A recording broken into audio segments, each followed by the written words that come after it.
భావి పౌరులకు ప్రభుత్వం ఇవ్వగలిగే సంపద విద్య మాత్రమే అని గత ముఖ్యమంత్రి వైఎస్ జగన్ చెప్పేవారు.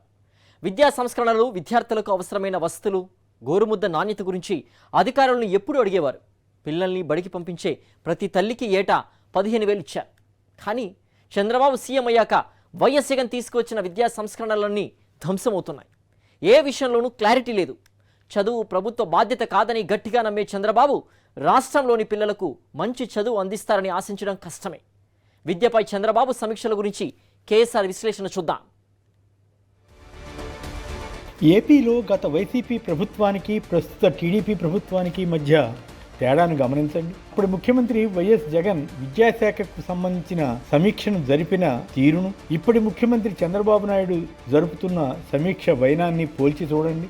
అప్పట్లో జగన్ విద్యకు అత్యంత ప్రాధాన్యత ఇచ్చారు. పిల్లలకు మనం ఇచ్చే సంపద విద్యేనని చెప్పేవారు. విద్యార్థులకు వైఎస్ఆర్ కాంగ్రెస్ ఇచ్చిన హామీలు, వాటి అమలు తీరు గురించి ప్రోగ్రెస్ అడిగేవారు. ప్రభుత్వ స్కూళ్లలో నాడు నేడు కింద చేసిన అభివృద్ధి పనుల గురించి మాట్లాడేవారు.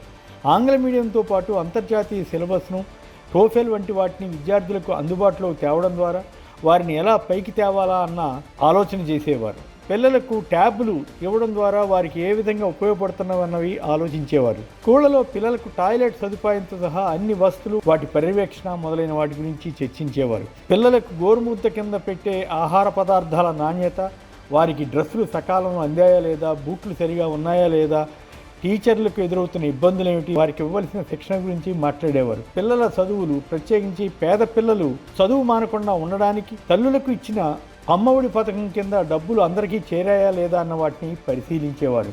అలా జగన్ విద్యారంగానికి విశేష ప్రాధాన్యత ఇస్తే, చంద్రబాబు నాయుడు తన సమీక్షలో గత ప్రభుత్వంపై విమర్శలు గురించడానికి ప్రాముఖ్యత ఇచ్చారు. గత ప్రభుత్వ విధానాలతో ప్రభుత్వ స్కూళ్లలో విద్యా ప్రమాణాలు పడిపోయాయని అన్యాయమైన ఆరోపణ చేశారు. తెలుగుదేశం, జనసేనల ఉమ్మడి ఎన్నికల ప్రణాళికలో విద్యార్థులకు, వారి తల్లులకు ఇచ్చిన హామీలేమిటి, వాటి అమలు పరిస్థితిపై సమీక్ష జరిపించినట్లు కనిపించదు. ఈ విషయాల గురించి టీడీపీ అధికార మీడియా ఈనాడు పత్రికలో కనీస ప్రస్తావన లేదు. గతంలో జగన్పై దారుణమైన అబద్ధాలను వండి వార్చిన ఈ మీడియాకు టీడీపీ అధికారంలోకి రాగానే అంతా బ్రహ్మాండమైపోయినట్లు బాజా వాయించడమే సరిపోతోంది. బడియుడు పిల్లలు బయట ఉండడానికి వీల్లేదని చంద్రబాబు నాయుడు అన్నారని ఈ పత్రిక హెడ్డింగ్ పెట్టింది. మంచిదే, చంద్రబాబు ఆ మాట అనడం సరైనదే. కానీ ఎవరు చదువులు మానకుండా ఉండడానికి ఏ చర్యలు తీసుకుంటున్నది మాత్రం మాట్లాడినట్లు కనిపించలేదు.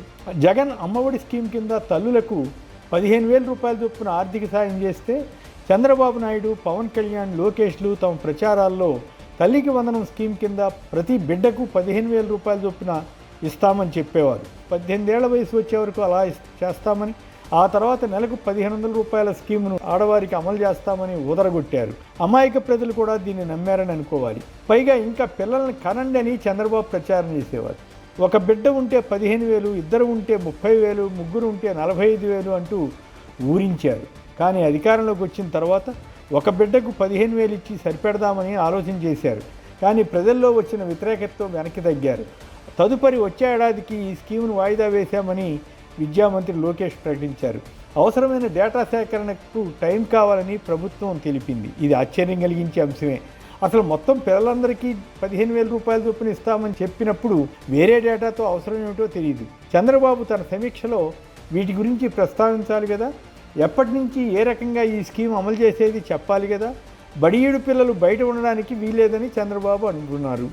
జగన్ ఆ ఉద్దేశంతోనే కదా అమ్మఒడి స్కీమ్ అమలు చేసి ప్రతి సంవత్సరం క్రమం తప్పకుండా ఆర్థిక సాయం చేసింది. జగన్ టైంలో బడి మానేసిన వారి సంఖ్య భారీగా పెరిగిందని చెప్పడం అసత్యమో కాదో అందరికీ తెలుసు. బడి మానేసిన వారందరినీ స్కూలుకు తీసుకురావడానికి అమ్మఒడి కింద 15,000 రూపాయల డబ్బులు ఇస్తామని జగన్ చెప్పారు కదా. ఆ హామీ ప్రకారం అమ్మఒడి అమలు చేస్తే పిల్లలు స్కూల్ మానారా? ఇప్పుడు తల్లికి వందనం అమలు చేయకపోయినా పిల్లలంతా స్కూళ్ళకి ఎగబడుతున్నారా? ఏమి లాజిక్ అండి. చంద్రబాబు నాయుడు మాత్రమే ఇలాంటివి ప్రచారం చేయగలరు. కేంద్ర ప్రభుత్వం తయారు చేసిన జాతీయ విద్యా విధానాన్ని జగన్ అమలు చేస్తే నానా రకాలుగా విమర్శలు చేసిన టీడీపీ, జనసేనలు ఇప్పుడు అదే విధానాన్ని ఫాలో అవుతాయా లేక వ్యతిరేకిస్తాయా? ఈ ఏడాది సకాలంలో డ్రెస్సులు, పుస్తకాలు అందలేదని అంటున్నారు. అది నిజమా కాదా అన్న దానిపై అధికారులను చంద్రబాబు ప్రశ్నించాలి కదా. ఆంగ్ల మీడియంకి వ్యతిరేకం కాదని ఒకసారి, ఇంగ్లీష్ చదివితేనే పైకి వెళ్తారా అని ఇంకోసారి ప్రశ్నించిన వీరు ఇప్పుడు స్పష్టమైన ఆలోచన వెల్లడిస్తారా? జగన్ తెలుగును ఒక పాఠ్యాంశంగా చేసి మిగిలిన సబ్జెక్టులను ఆంగ్లంలో బోధించడానికి ఎవరైనా తెలుగులో చదువుతామని కోరితే వారి కోసం ద్విభాషా పుస్తకాలను తయారు చేయించారు. ఇప్పుడు అదే పద్ధతి కొనసాగిస్తారా, లేక ఒక్క ఇంగ్లీష్ సబ్జెక్ట్ పెట్టి మిగిలిన వాటిని తెలుగులో బోధించాలన్నది చంద్రబాబు ఉద్దేశమా? తెలుగుకు ప్రాధాన్యం ఇవ్వడం అంటే ఏమిటో వివరంగా చెప్పాలి కదా.